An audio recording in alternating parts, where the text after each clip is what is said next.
Cadila ફાર્માના CMD doctor Rajiv Modi સામે personal assistant તરીકે નોકરી કરતી બલ્ગેરિયન યુવતીએ સોલા પોલીસ સ્ટેશનમાં ફરિયાદ નોંધાવી છે. તેમાં તેણે જણાવ્યું છે કે કેડિલામાં નોકરી દરમિયાન ઉદયપુર, જમ્મુ જેવા સ્થળોએ લઈ જઈ રાજીવ મોદી અણશાસ્તું વર્તન કરતા હતા. યુવતીએ વિરોધ કરતા રાજીવ મોદીએ નોકરી કરવી હોય તો બાંધછોડ કરવી પડશે તેવું દબાણ કર્યું હતું.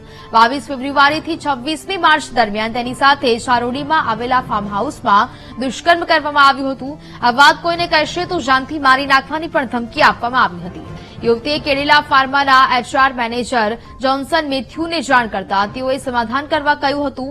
તેથી કંટાળીને યુવતીએ પશ્ચિમ મહિલા પોલીસ સ્ટેશનમાં અરજી આપી હતી. અરજી અંગે કાર્યવાહી કરવાને બદલે પોલીસે રાજીવ મોદીનો બચાવ કર્યો હોવાનો આક્ષેપ પણ તેણે કર્યો છે. આ કેસમાં મહિલા પોલીસ સ્ટેશનના એસીપી વિરુદ્ધ પણ પીડિતાએ ગંભીર આક્ષેપ કર્યા છે. તપાસ નહીં થતા યુવતીએ ગુજરાત હાઈકોર્ટના દ્વાર ખખડાવી તમામ પુરાવા રજૂ કર્યા હતા.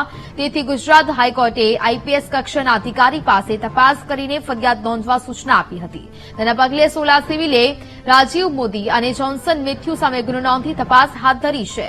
પોલીસના જણાવ્યા અનુસાર આ કેસમાં યુવતીની ફરિયાદ લીધા બાદ પુરાવા કેસની તપાસ માટે મહત્વના રહેશે, જેમાં ઇમેઇલ, મેસેજીસ અને ડોક્યુમેન્ટ સહિતના પુરાવાઓ એકત્રિત કરાશે.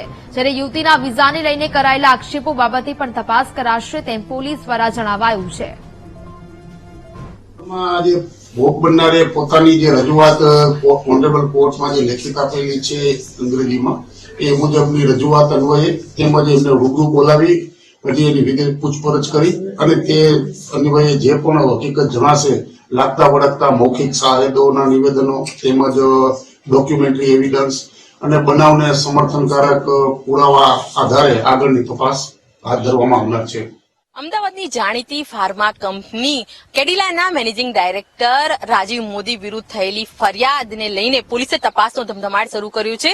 આ તેમનું કેડિલા ફાર્મ હાઉસ છે, જ્યાં વિદેશી યુવતી સાથે દુષ્કર્મ કર્યો હોવાના આક્ષેપો કરવામાં આવ્યું છે.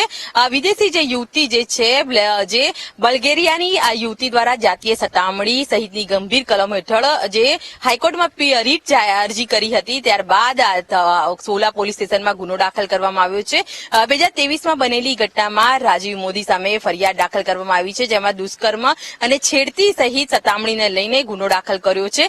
જેમાં ચારોડી કેડિલા ફાર્મ હાઉસની અંદર જ આ નિવાસસ્થાનની અંદર જ 22 ફેબ્રુઆરીથી લઈને માર્ચ સુધી શારીરિક દુષ્કર્મ આચર્યું હોવાના આક્ષેપો કરવામાં આવ્યા છે. આ વિદેશી યુવતીએ 27 જેટલા પુરાવા દ્વારા આ પ્રકારના આક્ષેપો કર્યા બાદ હાલ તો પોલીસ સ્ટેશનમાં ગુનો દાખલ કરવામાં આવ્યો છે, જેમાં રાજીવ મોદી ઉપર અશ્લીલ કરતૂતો કરી હોવાના પણ આક્ષેપો થઈ રહ્યા છે. આજે નિવાસસ્થાન અત્યારે જોઈ શકે છે કે કેડિલા ફાર્મ હાઉસ છે, જ્યાં આ પ્રકારે તેની સાથે છેડતી અને દુષ્કર્મ કરવામાં આવ્યું હતું, જેને લઈને સોલા પોલીસે હાલ તો ગુનો દાખલ કર્યો છે. સમગ્ર મામલે જે વિદેશી યુવતી જે છે તેના નિવેદન લેવામાં આવ્યા છે.